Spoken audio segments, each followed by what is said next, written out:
were no women in Vietnam, right? Wrong. And Kristin Hannah tells their tale.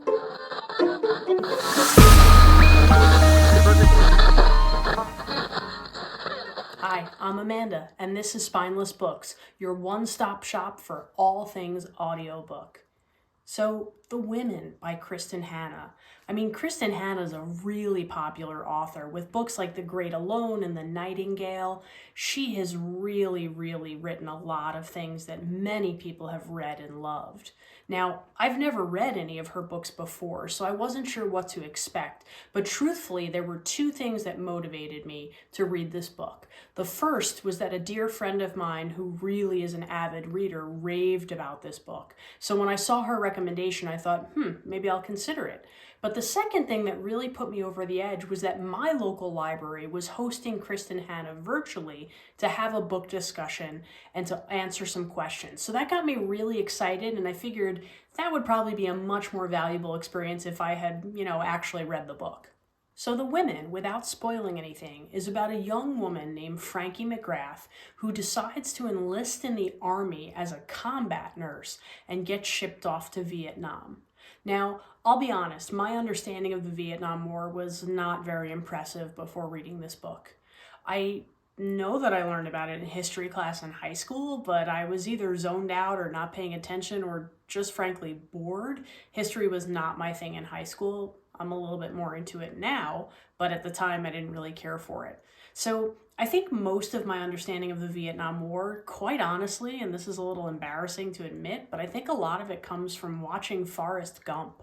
I think that's where the majority of my information comes from. So as you can tell, I didn't really know what to expect going into this book. This book was so much more than I expected. Not only is it about Frankie McGrath's time in Vietnam, but it goes way beyond that, and it deals with all of her time after Vietnam as well. So Vietnam, like the moment she's in the country of Vietnam, is actually a fairly small portion of the book, and I really wasn't expecting that. I thought the whole thing was going to take place in Vietnam. So it goes into so much depth about her experience, and I'm really glad that it did, even though it was completely different from what I expected to read. I really appreciated the span of time that the book covered.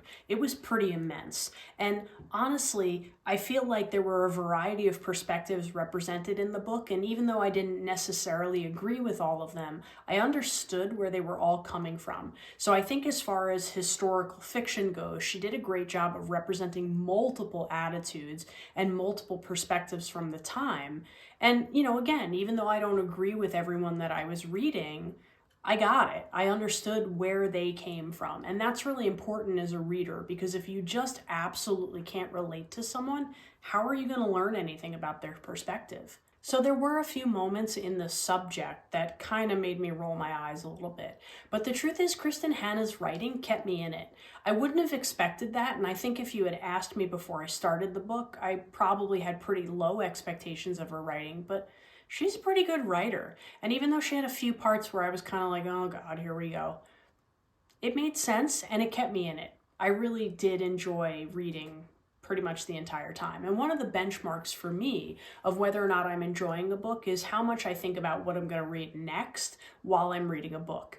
If I'm really engrossed in a book, or if I'm really captivated by a book, I don't really worry about what's next. But when I'm bored, I start to kind of shop around and think about what will be next, and maybe will it be better, but that didn't happen for me with this book.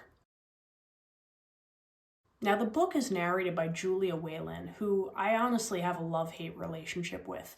I think she's a fantastic narrator. She's really skilled. She's really good. But there's just something about her voice I don't like. To hold back on listening to something because I don't like her voice is really shameful, because she's narrated some amazing books, and she is clearly very sought after. Now, the book really covers a very thorough understanding of what things were like for women in Vietnam.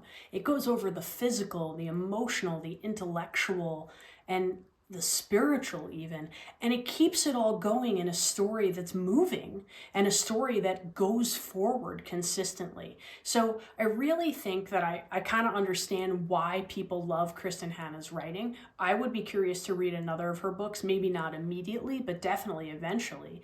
And I really feel like this book surprised me. Again, my expectations were kind of low. Sometimes I see books that are written by people that like everybody loves, and I just feel like they fall flat to my expectations. A great example would be The Housemaid by Frida McFadden. Everybody loves that book, and honestly, I felt pretty meh about it. So I was pleasantly surprised by this book, and I would definitely pick up another Kristin Hannah story. But remember, you might love what I hate and hate what I love, so make your own opinion. But thanks for listening to mine. See you next time.